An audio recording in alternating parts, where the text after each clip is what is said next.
हरे कृष्णा। भगवत गीता की इस वीडियो में हम शुरू करेंगे 13वें अध्याय का 25वां श्लोक 13.25।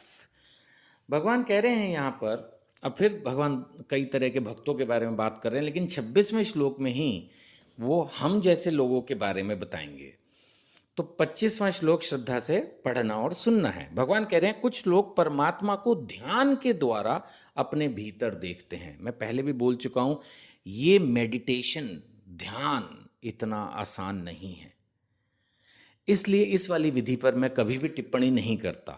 हाँ, अगर आप चाहें तो अपने दीक्षा गुरु से या किसी और महान विचारक से इस पर चर्चा कर सकते हैं, बट मैं इस विषय पर कभी भी आपको ज़्यादा नहीं बता पाऊंगा, क्योंकि ये विषय मेरा है ही नहीं।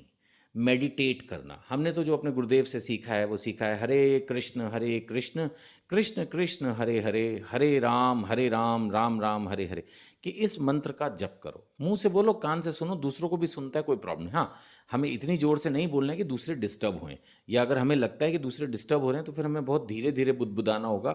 अगर हम ऐसे किसी स्थान पर हैं तो यानी कि हमें जप करना है, खुद भी सुनना है, दूसरों को भी सुनाना है, लेकिन डिस्टर्ब नहीं करना है। बस हमें तो इतनी ही विधि बहुत है। हमें तो बस गीता पढ़ लेनी है, सुन लेनी है।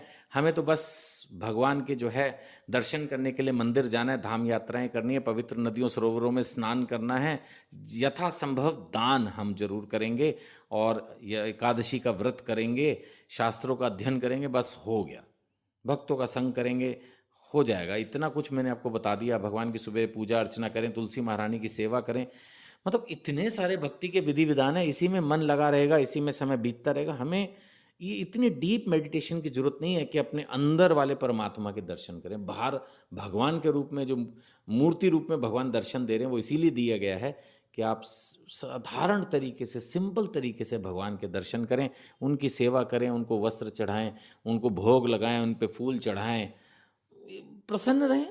कोई जरूरत नहीं है इस सब की, लेकिन फिर भी भगवान कह रहे हैं कि कुछ लोग परमात्मा को ध्यान के द्वारा अपने भीतर देखते हैं, वो भी भक्त ही हैं, भगवान नाराज नहीं उनसे। तो दूसरे लोग ज्ञान के अनुशीलन द्वारा ऐसा करते हैं। वो बहुत ज़्यादा गहन सारे वेद शास्त्र और जितने कुछ भी हैं उनको बैठ के जो है वो पढ़ते हैं, और उसके थ्रू भगवान को समझने की कोशिश करते हैं। और कुछ हैं जो निष्काम कर्म योग करते हैं, यानी कर्मयोगी तो हैं लेकिन निष्काम, यानी कि वो बिना फल की इच्छा के अब कर्म करना शुरू कर देते हैं। तो ये सब अच्छे लोग हैं, भले लोग हैं, भक्त लोग हैं। लेकिन अगले श्लोक में भगवान बताएंगे कि जो श्रवणम कीर्तनम की विधि है वो और ज़्यादा अच्छी है। 26वां श्लोक भगवान कह रहे हैं ऐसे भी लोग हैं जो यद्यपि आध्यात्मिक ज्ञान से अवगत नहीं होते, पर अन्यों से परम पुरुष यानी भगवान के विषय में सुनकर उनकी पूजा करने लगते हैं। ये लोग भी प्रमाणिक पुरुष से, बार बार भगवान कह रहे हैं प्रमाणिक पुरुष, यानी आपको हमेशा का है वैष्णव गुरु से दीक्षा लेनी है। अगर मैं अपनी बात भी करूं तो मैं सिर्फ आपको मोटिवेट कर रहा हूं, इंस्पायर कर रहा हूं, मैं वैष्णव गुरु नहीं हूं।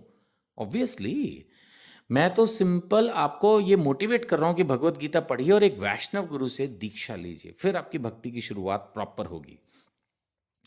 तो यही भगवान कह रहे हैं ये लोग भी प्रमाणिक गुरु से श्रवण करने की मनोवृत्ति होने के कारण, कुछ लोगों में होता है ना, बड़े बड़े जो गुरु महाराज लोग हैं उनके प्रवचन सुनते हैं, तो ये मनोवृत्ति होने के कारण वे लोग भी जन्म मृत्यु के पथ को पार कर जाते हैं। अब देखिए श्रवण की महिमा।